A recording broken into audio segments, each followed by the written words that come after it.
You think this is about desire. It isn't.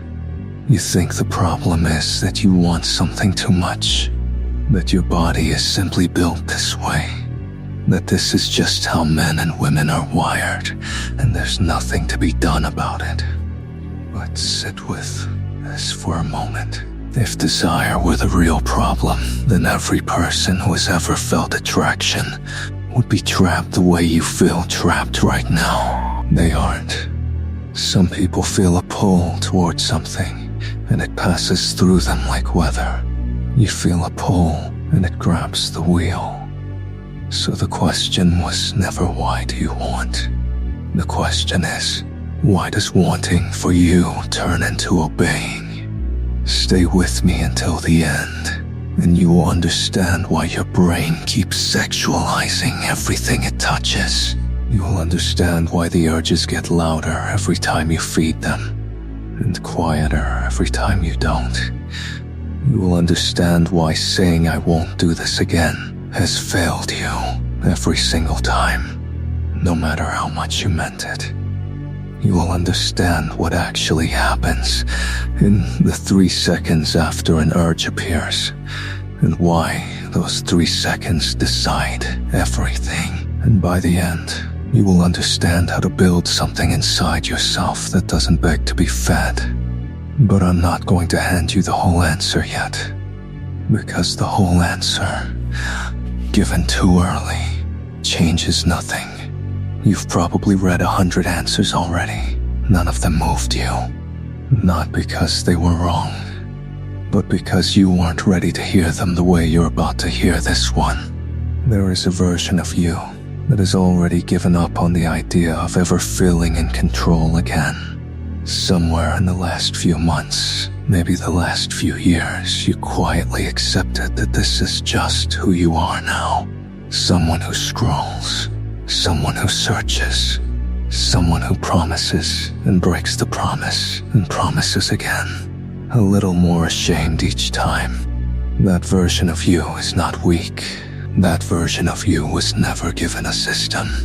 Somewhere in a story you already know, a man was given a system. It didn't ask him how he felt about the quest in front of him. It didn't care whether he was tired or scared, or humiliated by how far he had fallen. It simply told him what the next level required, and it let his choices decide whether he would remain the weakest hunter alive, or become something the world had never seen.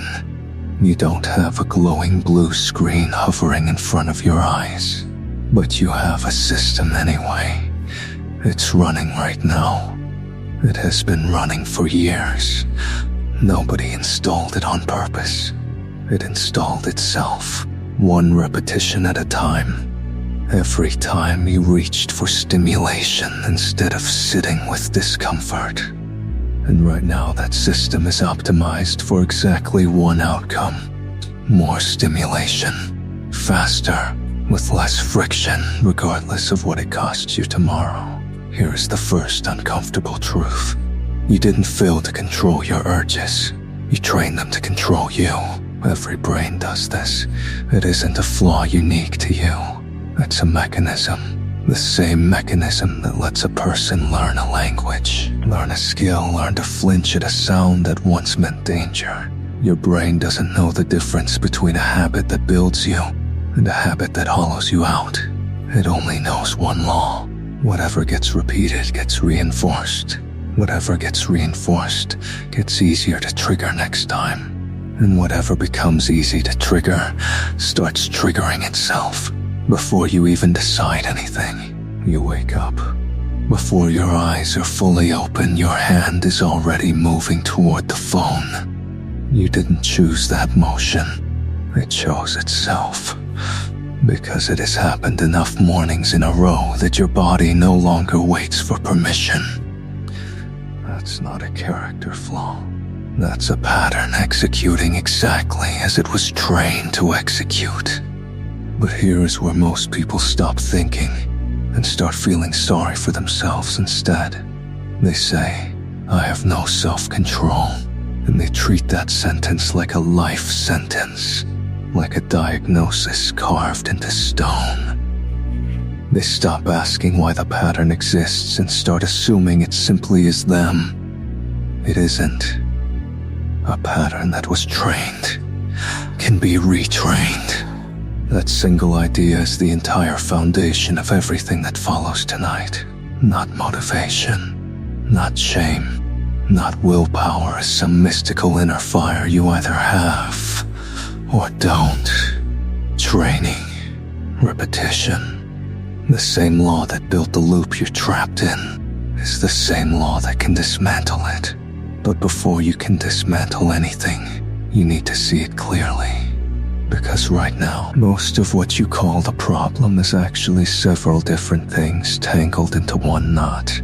There is attraction, which is simply your biology recognizing something as appealing. That's not a malfunction. That's you being a functioning human being. There is desire, the wanting that follows attraction, a pull towards something you find appealing.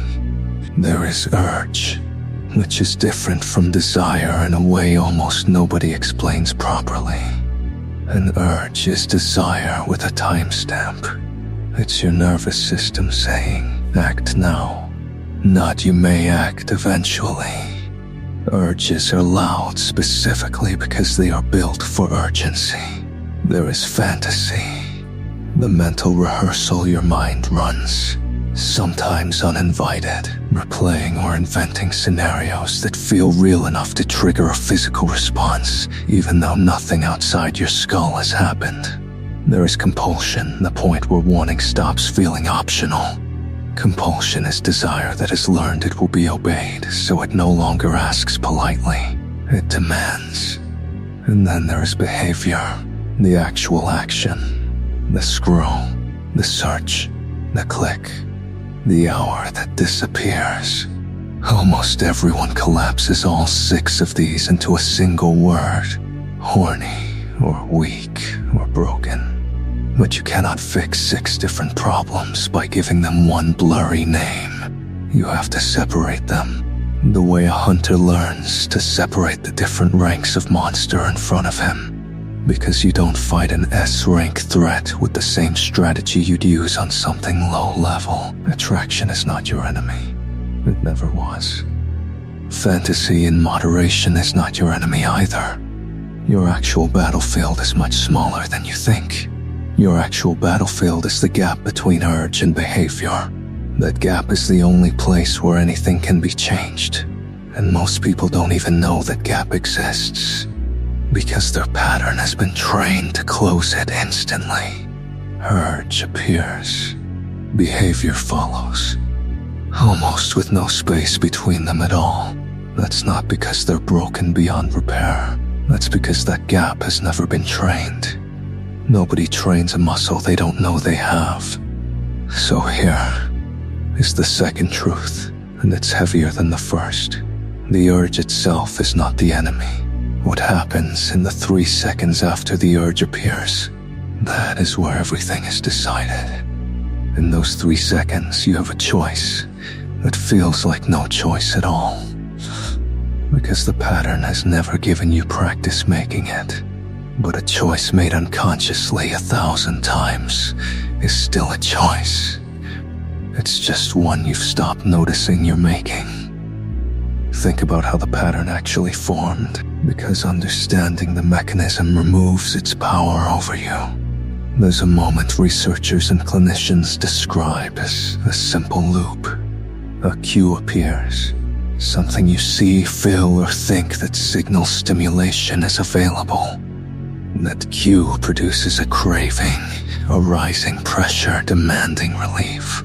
You respond with a behavior, the scroll, the search, the click, and that behavior delivers a reward, a hit of relief and pleasure that your brain immediately files away as that worked.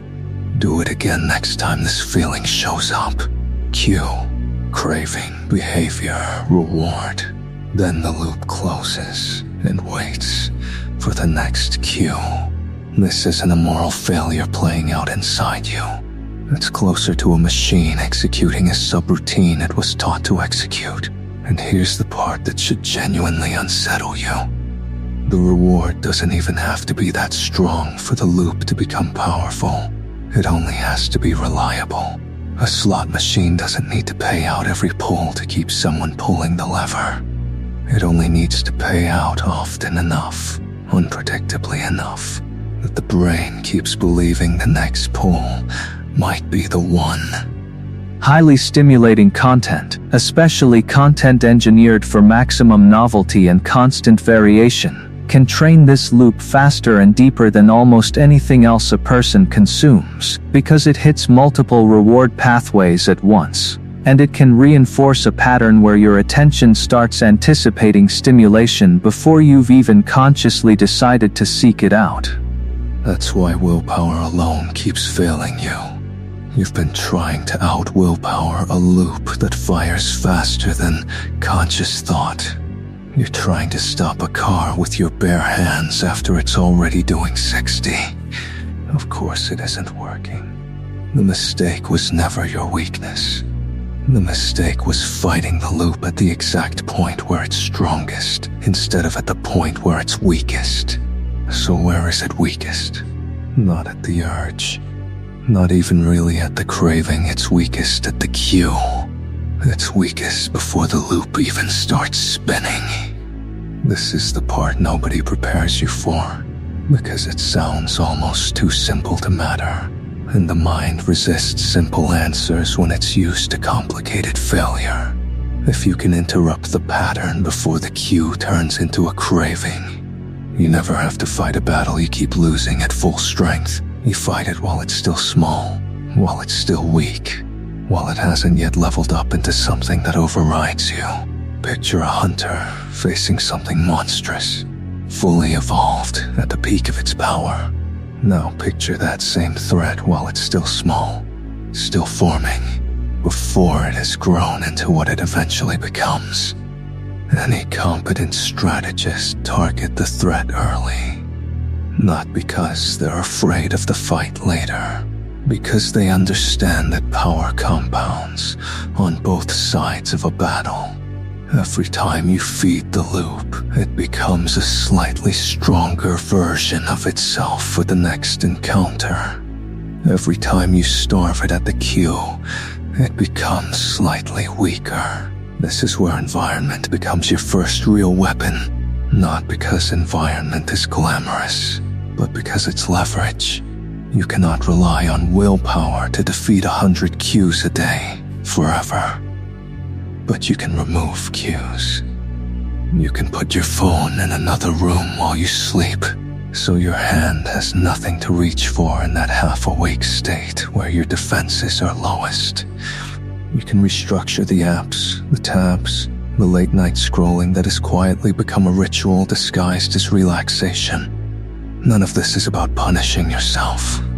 It's about refusing to fight the same unnecessary battle 50 times a day when you could simply remove the battlefield. A hunter doesn't walk into a dungeon at level 1, alone, at midnight, exhausted, and call that discipline. That's not discipline. That's carelessness dressed up as bravery. Real discipline is preparation. Real discipline is deciding, in a clear-headed moment, what your environment will and will not contain, so that your 2 a.m. self, tired and vulnerable, doesn't have to rely on willpower he doesn't have at that hour.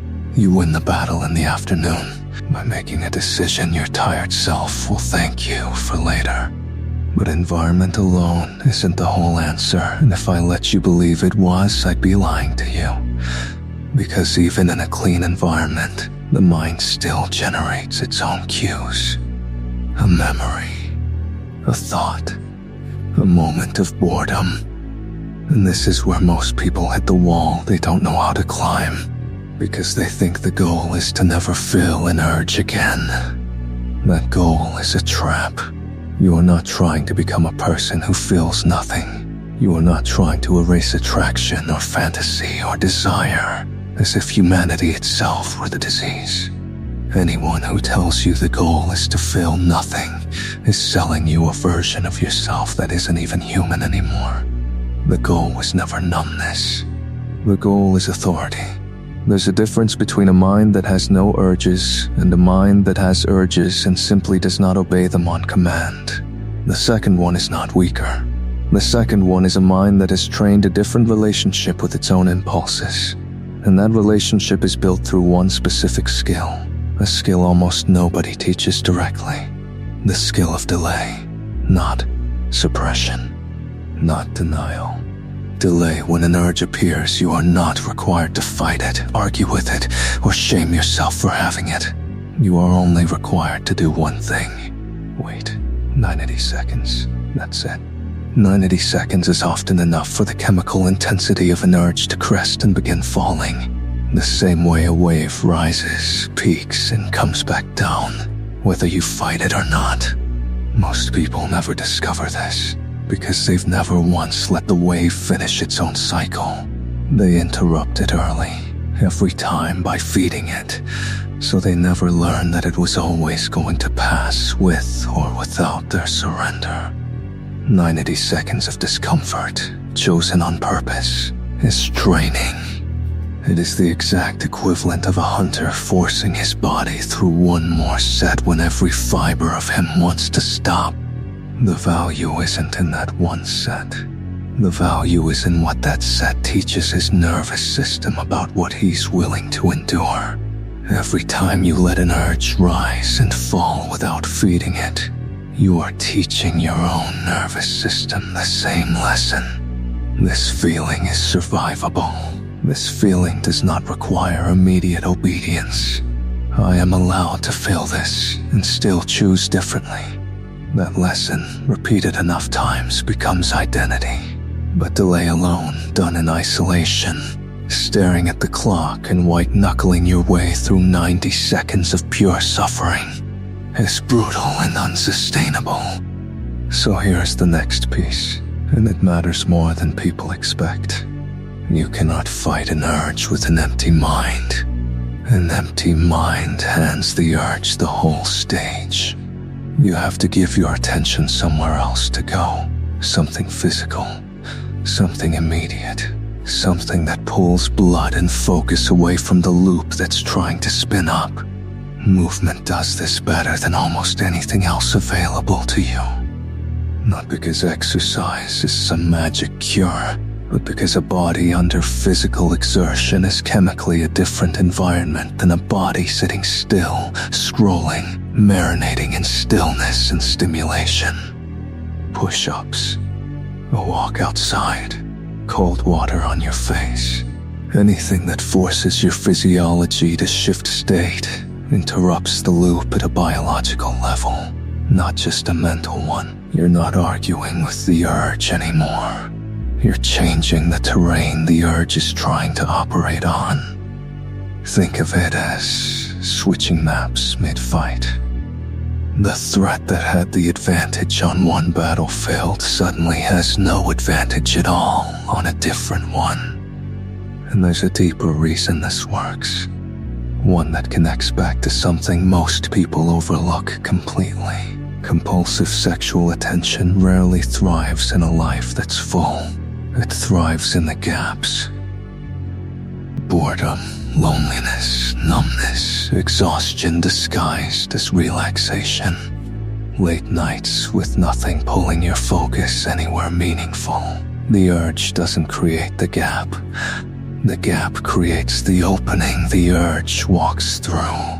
So ask yourself something uncomfortable. When do these urges actually show up the strongest for you? Is it during a demanding, focused, physically engaged part of your day? Or is it during the hollow hours, the ones with nothing in them, the ones you've never quite known what to do with? For most people, it's the second one, every time. Which means the deepest fix was never only about resisting in the moment. It's about reducing how many empty moments exist for the pattern to exploit in the first place. This is where purpose stops being a motivational buzzword and becomes a tactical weapon. A life with a demanding goal, a project, a craft, a skill being built with real effort produces fewer empty hours for compulsion to fill. Not zero, fewer, and fewer compounded daily changes everything over a long enough stretch of time. There's a reason every serious training arc and every story you've ever loved involves discomfort, repetition, and a goal worth suffering for. Growth was never supposed to feel comfortable.